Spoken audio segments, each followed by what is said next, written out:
तो चलिए इतिहास के सबसे जीनियस दिमागों में से एक की उस अविश्वसनीय कहानी में चलते हैं जो आज भी एक पहेली है। सोचिए, आधी रात का वक्त है, एक कमरा जहां मोमबत्ती की हल्की सी रोशनी है और एक 100 साल का बूढ़ा आदमी अपनी आखिरी सांसें गिन रहा है। उसके पास एक दाढ़ी वाला शख्स इंतजार कर रहा है उस बूढ़े आदमी के शरीर को काटने के लिए। अब देखिए, ये कोई मामूली शख्स नहीं था, ये थे लियोनार्डो दा विंची। और उस रात वो जो करने जा रहे थे वो इतिहास के सबसे बड़े रहस्यों में से एक बनने वाला था। उनकी जो पर्सनल नोटबुक थी ना, वो कोई डायरी नहीं थी, वो तो एक जीनियस का पूरा दिमाग था। 13,000 पन्नों पर फैला हुआ। और उसमें क्या नहीं था, पंछियों की तरह उड़ने के राज से लेकर खूबसूरती के फॉर्मूले तक, यहाँ तक कि दुनिया को तबाह करने वाले हथियारों के डिज़ाइन भी थे। उन्होंने इंसानी आत्मा का पता लगाने की कोशिश की और शरीर के इतने असली चित्र बनाए कि पन्नों पर खून के धब्बे तक लग गए। और ये सब लिखा था उल्टे अक्षरों में। मतलब उसे सिर्फ आईने में ही पढ़ा जा सकता था, जैसे कोई बहुत गहरा राज छिपाया जा रहा हो। और बस इसी वजह से सदियों तक दुनिया के बड़े बड़े विद्वान यही मानते रहे कि इन अजीब सी नोटबुक्स में कोई सीक्रेट कोड है, एक ऐसा कोड जो किसी खतरनाक सच को छुपाने के लिए बनाया गया था। अरे, सोचने वाली बात भी है, कोई आखिर 13,000 पन्ने ऐसे क्यों लिखेगा? पहली और सबसे बड़ी पहेली तो ये लिखावट ही थी। जाहिर है सबको यही लगा कि वो अपने काम को, अपनी खोज को दुनिया की नजरों से बचाना चाहते थे। और जब रिसर्चर्स ने और गहराई से देखा तो और भी अजीब बातें सामने आईं। उनके बनाए कुछ चित्र तो सीधे सीधे चर्च की बातों को चुनौती दे रहे थे, तो कहीं युद्ध की मशीनों के डिजाइन में जानबूझकर गलतियां छोड़ी गई थी। मतलब साफ था, यह सब किसी छिपे हुए संदेश की तरफ इशारा कर रहा था। और सच कहें तो ये थियरी काफी हद तक सही भी लगती थी। वो ऐसा दौर था जब चर्च के पास बेहिसाब ताकत थी। सच बोलने की सजा या तो जिंदा जलना था या फिर जेल की सलाखें। ऐसे में अपनी खोजों को सबके सामने लाना मौत को दावत देने जैसा ही था। लेकिन फिर 1938 में एक नई किताब आई जिसने पूरी कहानी ही पलट दी। उसने बताया कि सच्चाई किसी सीक्रेट कोड से कहीं ज्यादा दिलचस्प और पेचीदा थी। असल में उनकी नोटबुक का राज किसी कोड को तोड़ने में नहीं था। असली चाबी थी उस इंसान को समझने में जिसे दुनिया ने कभी अपनाया ही नहीं। उसके दर्द भरे बचपन को समझना ही असल कोड को क्रैक करना था। लियोनार्डो समाज के लिए एक बाहरी इंसान की तरह थे।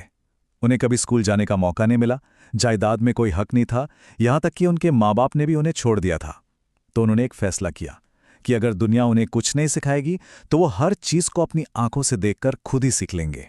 और फिर उनके जिंदगी में एक ऐसी दर्दनाक घटना हुई जिसने उनके देखने की इस ताकत को जिंदगी भर के जुनून में बदल दिया। ये बात है साल 1476 की, जब एक गुमनाम चिट्ठी ने लियोनार्डो की जिंदगी को हमेशा हमेशा के लिए बदल कर रख दिया। उस चिट्ठी में उन पर सोडोमी का इल्जाम लगाया गया था। उस जमाने में ये सिर्फ एक जुर्म नहीं था, ये समाज और धर्म की नज़र में सबसे घिनौना पाप था।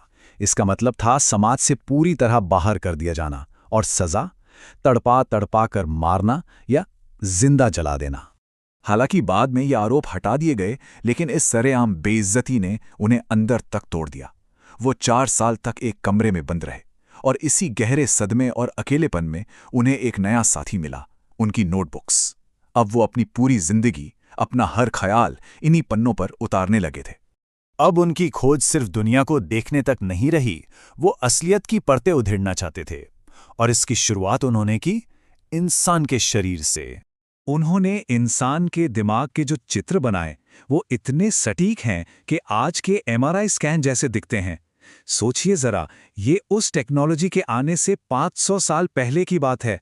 कमाल की बात तो यह है कि उन्होंने खूबसूरती के पीछे का गणित भी खोज निकाला। उन्होंने ये साबित किया कि एक सुंदर चेहरा और शरीर असल में सही अनुपात और ज्योमेट्री का एक जीता जागता समीकरण है। और ये उनके देखने के अनोखे अंदाज का एक बेहतरीन उदाहरण है।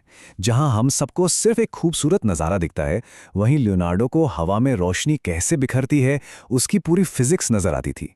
और इसी समझ से उन्होंने आर्ट का एक फंडामेंटल प्रिंसिपल बना दिया। लेकिन जैसे जैसे दुनिया के बारे में उनकी समझ गहरी होती गई, उनकी नोटबुक में एक बहुत ही अजीब और परेशान करने वाला विरोधाभास सामने आने लगा। ये कैसे हो सकता है? मतलब एक ही इंसान जो जानवरों से इतना प्यार करता था कि पिंजरे में बंद पक्षियों को खरीद कर सिर्फ आज़ाद करने के लिए ले आता था, वही इंसान टैंक, मशीन गन और इंसानियत को मिटाने वाली मशीनों के डिजाइन भी बनाता था।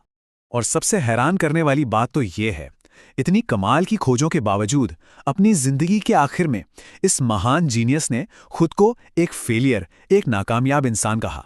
तो यही वो सवाल हैं जो आज भी हमारे सामने खड़े हैं। आखिर उन्होंने अपना काम दुनिया से क्यों छिपाया? और क्यों इतिहास का सबसे बड़ा जीनियस खुद को नाकामयाब मानता रहा? ये सवाल हमें उनकी प्रतिभा के साथ साथ उनके अंदर चल रहे द्वंद्व की गहराई में झांकने पर मजबूर कर देते हैं।